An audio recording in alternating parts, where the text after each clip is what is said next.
తీసుకోవాలనే ఉద్దేశంతో ఈ కార్యక్రమాన్ని తీసుకోవడం జరిగింది.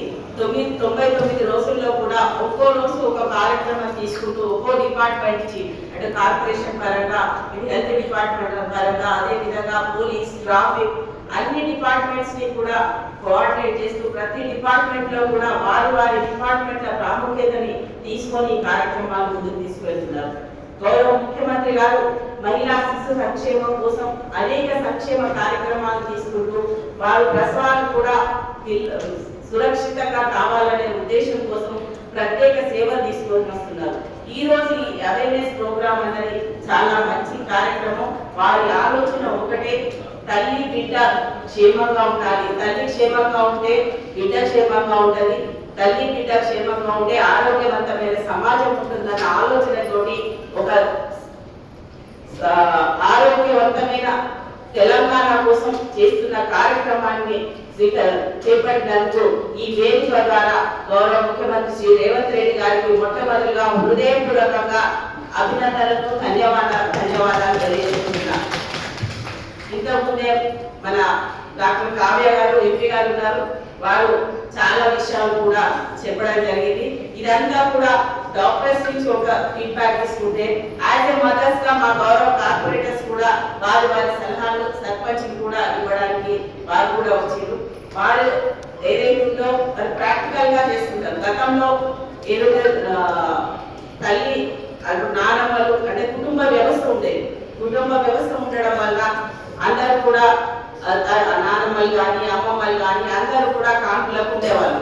అప్పుడు వాళ్ళ కాంపులకు కానీ వాళ్ళ ఇంట్లో ఉన్నప్పుడు కానీ గర్భిణీ స్త్రీలకు కావాల్సినది ఏం చేసుకోవాలి అని చెప్పి అవన్నీ కూడా శ్రీమంతం చేసిన ఉంటే దాని వెనకాల ఒకటి ఉంటుంది. ఆ శ్రీమంతంలో చేసిన చకినాలు కావచ్చు, నువ్వుల ముద్దలు కావచ్చు, పల్లీల ముద్దలు కావచ్చు, ఇవన్నీ కూడా పోషకాహారాలు అంటే అదొక ఈవెంట్ గా తీసుకునే కార్యక్రమం చేయడం అవన్నీ కూడా జరిగేది. కానీ రాను పెరిగిన మారుతున్న పరిస్థితులుగా అందరూ బిజీ లైఫ్ అయిపోయారు.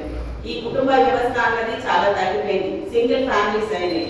వాళ్ళు కూడా పేరెంట్ కేర్ వాళ్ళ నానమ్మలు కానీ అమ్మమ్మలు కానీ ఉండే పరిస్థితి లేదు.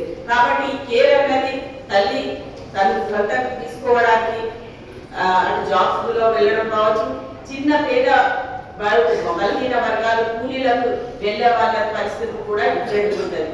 కాబట్టి వాళ్ళకి పేదవాళ్ళ కోసం గౌరవ ముఖ్యమంత్రి గారు అనేక కార్యక్రమాలు తీసుకుంటూ ఈ రోజు అంగన్వాడీ కేంద్రాల ద్వారా వారి పరిరక్షణ కోసం గర్భిణీ స్త్రీలకు మిల్లెట్స్ లాంటి ఫుడ్ ఇచ్చుకుంటూ పోషకాహారాలలోకి పాలిస్తున్నాం. ఈ రోజు అంగన్వాడీ టీచర్స్ కూడా అదేవిధంగా ఆశా వర్కర్స్ కూడా అభినందించాల్సిన అవసరం ఉన్నది. వాళ్ళ అంగన్వాడీ కేంద్రాల్లో కూడా వాళ్ళ ఒక తల్లులాగా అక్కడ ఉన్నటువంటి గర్భిణీ స్త్రీలకు కానీ వారి పిల్లలు కానీ చూసుకుంటున్నారు. అందుకని వారి ఆశా వర్కర్స్ కూడా ఇంటింటికి వెళ్ళి వారికి ఏ విధంగా చేయాలనే అవేర్నెస్ కార్యక్రమాలు తీసుకుంటున్నారు. మనం చూసినాం గతంలో కరోనా సమయంలో ఎక్కువగా పార్టిసిపేట్ అయింది. అంత కష్టంలో కూడా ఇంటింటికి వెళ్ళి ఫీవర్ టెస్ట్ చేయాలంటే కూడా ఎవరు కూడా బయటకు వెళ్ళిన పరిస్థితుల్లో ఆ రోజు ఆశా వర్కర్స్ కానీ చాలా మంది కూడా వెళ్ళి అట్లాంటి పరిస్థితుల్లో వాళ్ళు పనిచేస్తుంది. అందుకే ఇప్పుడు కూడా మన ప్రభుత్వం ఎన్ని కార్యక్రమాలు చేపట్టినప్పటికీ కూడా ఇటు అధికారులు అదేవిధంగా కింద ఉన్న గ్రౌండ్ లెవెల్ అందరూ సమన్వయంతో ముందుకు వెళ్ళినప్పుడే ప్రభుత్వం తీసుకొచ్చినటువంటి కార్యక్రమాలన్నిటికీ కూడా ఫలితాలు ఉంటాయి. ప్రజాప్రతినిధులు కూడా దీంట్లో మేమందరం కూడా ఇన్వాల్వ్ అయినప్పటికీ కూడా అధికారులు అదేవిధంగా మిగతా వాళ్ళందరూ కూడా పార్టిసిపేషన్ ఇంపార్టెంట్. ఇక్కడ ఉన్న వాళ్ళందరూ డాక్టర్స్ మాకన్నా ఎక్కువ కూడా మీకే తెలుస్తుంది. మాకేమో ప్రాక్టికల్ గా మేమేమి ఉన్నదని తెలుస్తుంది. కానీ ఇట్లాంటి సబ్జెక్ట్ గురించి ఒక అవేర్నెస్ తీసుకోవడం అంటే రెండు విధాలుగా ఇటు అనుభవాలని ఇటు మీరు చెప్పడానికి ఉండే అన్ని వాళ్ళని పెట్టేటువంటి ఒక కార్యక్రమం తీసుకోవడం నిజంగా చాలా మంచి కార్యక్రమం. మనం అప్పుడు నానమ్మలు అమ్మమ్మలు ఉన్నప్పుడు బిడ్డ పుట్టగానే ఫస్ట్ పాలు